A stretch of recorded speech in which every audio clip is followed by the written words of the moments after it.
ಧನ್ಯವಾದಗಳನ್ನ ಹೇಳ್ತಾ ಇದ್ದೇನೆ. ಯಾಕಂದ್ರ ನೈಜ್ಞಾನೇನ ಸದೃಶಂ, ಬುದ್ಧಿಗೆ ಸಮಾನವಾದದ್ದು ಈ ಜಗತ್ತಿನಲ್ಲಿ ಯಾವುದೂ ಇಲ್ಲ. ರೊಕ್ಕ ಗಳಿಸ್ಬೋದು, ರೂಪಾಯಿ ಗಳಿಸ್ಬೋದು, ಏನೆಲ್ಲ ಮಾಡ್ಬೋದು, ನಾವು ಅಧಿಕಾರ ಅಂತಸ್ತು ಗಳಿಸ್ಬೋದು. ಆದ್ರೆ ಜ್ಞಾನ ಅಂತಕ್ಕಂಥದ್ದನ್ನು ಗಳಿಸಿರ ಅದರಂಥ ಶ್ರೇಷ್ಠವಾದದ್ದು ಯಾವುದೂ ಇಲ್ಲ. ಅದಕ್ಕಾಗಿ ಇಂಥ ಜ್ಞಾನವನ್ನು ಗಳಿಸಲಿಕ್ಕೆ ಸತತ ಅವ್ರು ಪ್ರಯತ್ನ ಮಾಡ್ಯಾರ.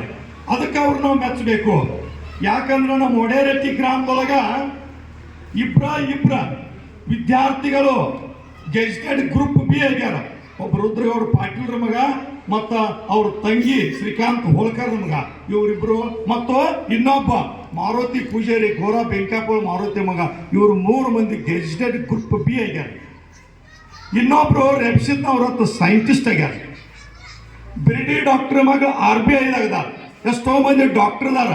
ಇತ್ತಿತ್ತಾಗಿ ಕಾಂಪಿಟೇಷನ್ ಎಕ್ಸಾಮ್ದಾಗ ಅತ್ಯಂತ ಪವರ್ಫುಲ್ ಎಕ್ಸಾಮ್ ಫೇಸ್ ಮಾಡಿ ಇದ ಊರಿನ ಹೆಣ್ಣು ಮಗಳು ಗೀತಾ ಪೂಜಾರಿ ಅಂತಕ್ಕಂಥವ್ರು ನಮ್ಮ ಒಡೇರಟ್ಟಿ ಗ್ರಾಮಕ್ಕೆ ಕೀರ್ತಿ ತಂದು PS ಆಗಿದ್ದಾರೆ. ಅದಕ್ಕಾಗಿ ಇಂಥ ಸಾಧನೆಯನ್ನು ಮಾಡ್ರಿ.